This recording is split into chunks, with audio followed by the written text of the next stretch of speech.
Et à ce moment-là, elle commence à me vomir dessus, c'était génial. Hein. Attends, je te rappelle. Salut geek, quoi neuf sur la toile? On va voir ça tout de suite. T'es un dangereux malade, toi.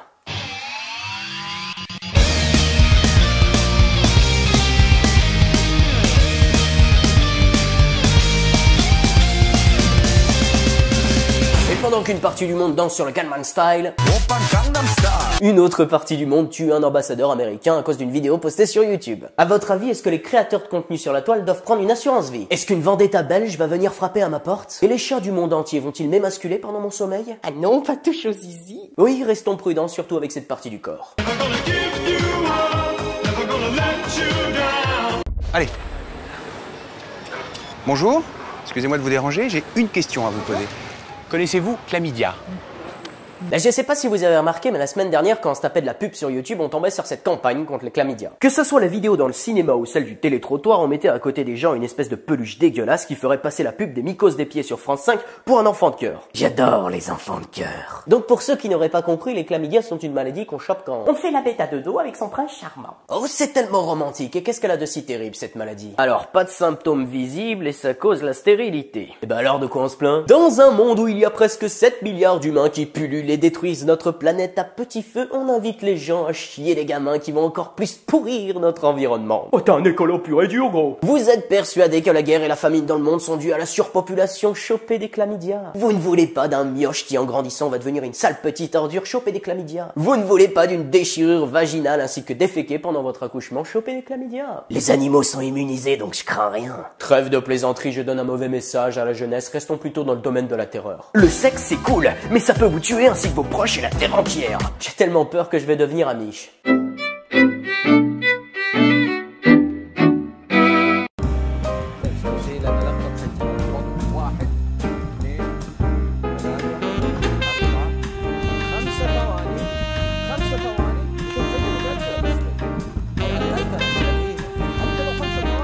L'action s'est passée il y a quelques jours en Iran lors d'un match contre l'Arabie Saoudite. Et j'ai envie de dire, ça c'est du football couillu. Elles sont bien loin les fumigènes de nos supporters européens. Passons au niveau au-dessus et lançons des grenades. Le sport est une machination du gouvernement pour annihiler les peuples, gros. Prenons ça d'un côté pragmatique. Quoi de mieux pour supporter son équipe que de tuer le camp adverse? Alors vous pouvez toujours acheter des écharpes et des petits porte-clés pour soutenir votre équipe, mais vous arriverez jamais à son niveau. Non à la guerre, non à la guerre. Puis quand bien même ce joueur aurait perdu sa main, il fait pas du handball. Il aurait eu même un avantage sur les autres joueurs, parce qu'il existe la règle de la main, mais pas celle du moignon. C'est peut-être ça l'avenir du sport. Est-ce que les Romains se seraient trompés? Les spectateurs ne veulent pas voir un combat, mais veulent y participer, et je vois déjà la suite. Et toi, tu en as marre de t'ennuyer dans ta vie? Toujours la même routine, la même cuite, les mêmes chlamydia.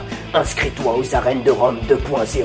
Tu pourras expulser ta haine et ta bêtise contre d'autres gens aussi haineux et cons que toi. Attention, que le plus débile l'emporte. C'est peut-être ça la solution, mais il me semble que la machine est déjà en route.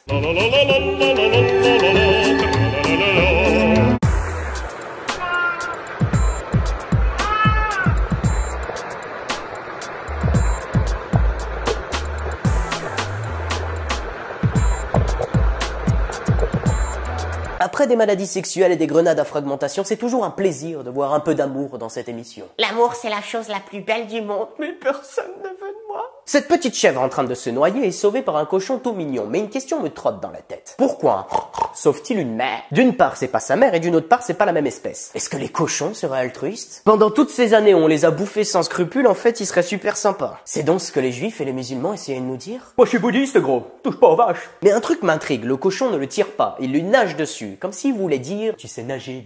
D'où l'expression « con comme une chèvre ». Ces deux animaux mettent de la lumière dans nos cœurs à une époque aussi sombre. Peut-être que l'homme et l'animal ne sont pas ennemis, peut-être qu'ils sont amis, voire bien plus. Putain, j'ai la dalle, moi. Et t'as remarqué, c'est une forme super phallique, quand même. Oh, tu n'as pas de cœur.